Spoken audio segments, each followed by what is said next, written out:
ایک اور حدیث بہت پیاری ہے، میں آپ کو بتائے بغیر نہیں رہ سکتا۔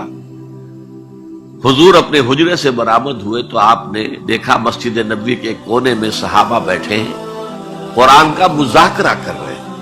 مذاکرہ ایک ہوتا ہے درس، ایک شخص بول رہا ہے دوسرے سن رہے ہیں، یہ نہیں، مذاکرہ آپس میں۔ حضور کے چہرے پر بشاشت کے آثار ظاہر ہوئے۔ آپ چل کر آئے، آپ نے ایک سوال کیا عجیب، کہ آپ لوگ اس کی گواہی نہیں دیتے کہ اللہ کے سوا کوئی معبود نہیں اور میں اللہ کا رسول ہوں اور یہ قرآن اللہ کے پاس سے آیا ہے؟ جواب کیا تھا؟ بلا یا رسول اللہ، بلا یا رسول اللہ، بلا یا رسول اللہ۔ اللہ کے رسول کیوں نہیں، ہم گواہی دیتے ہیں۔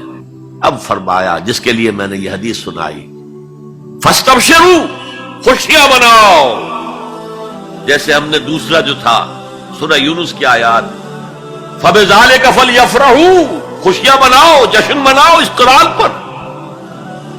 فاستبشروا، تو بشارتیں حاصل کرو، فإن هذا القرآن طرفه بأيديكم وطرفه بيد اللہ، اس قرآن کا ایک سرا تمہارے ہاتھ میں، ایک سرا اللہ کے ہاتھ میں۔ سب سے بڑا ذکر جسے قرآن الذکر کہتا ہے، انا نحن نزلنا الذکر وانا له لحافظون، دی ذکر وہ قرآن ہے، هو الذکر الحکیم وهو الصراط المستقیم۔ اور تم نماز کی ہر رکعت میں کہتے ہو اہدنا الصراط المستقیم، وہ صراط مستقیم تو اللہ نے تمہیں دے دیا ہے، یہ قرآن ہی تو ہے صراط المستقیم۔ یہ وہ شے ہے کہ جس کے ہوتے ہوئے خواہش نفس آپ کو کج نہیں ہونے دے گی، زیغ نہیں آئے گا، اس کے ساتھ اس کے ہوتے ہوئے کبھی کجی نہیں آئے گی تمہارے اندر، زبانیں التباس نہیں پیدا کر سکے گی، قرآن جو ہے اپنی حفاظت خود کرتا ہے، اس پر باطل حملہ آور ہو ہی نہیں سکتا، نہ سامنے سے نہ پیچھے سے۔ وَلَا يَشْبَعُ مِنْهُ الْعُلَمَاءُ، علماء اس قرآن سے کبھی سیری محسوس نہیں کریں گے، کبھی بھی یہ محسوس نہیں کریں گے کہ بس قرآن سے جو لینا تھا ہم نے لے لیا، اب کچھ نہیں رہا۔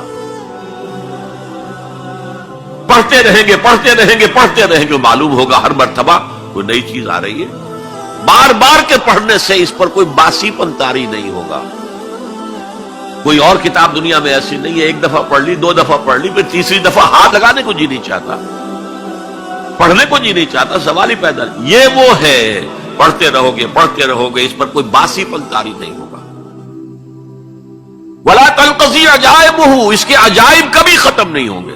یہ وہ کتاب ہے جسے جیسے ہی جنوں نے سنا فوراً کہا ہم نے آج ایک بہت عمدہ کلام سنا ہے، کتاب سنی ہے، تو ہم تو ایمان لے آئے، ایک دفعہ سنا ہے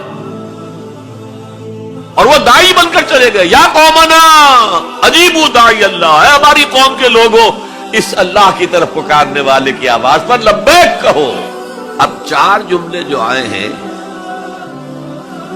وہ اس حدیث کے اندر جو اہم ترین چیز ہے وہ ہے من قال بہ صدق، جس نے کوئی بات اس قرآن کی بنیاد پر کہی اس نے سچ کہا۔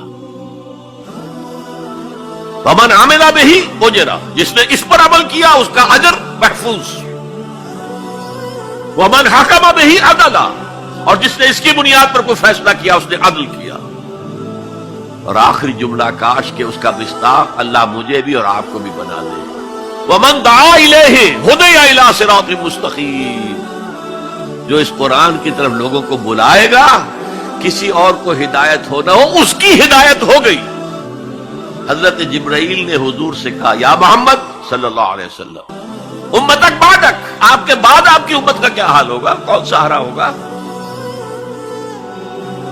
حضور نے فرمایا مل مخرج منہا یا جبرائیل، اے جبرائیل تم بھی بتاؤ اس مسئلے کا حل کیا ہے، نکلنے کا راستہ کون سا ہے؟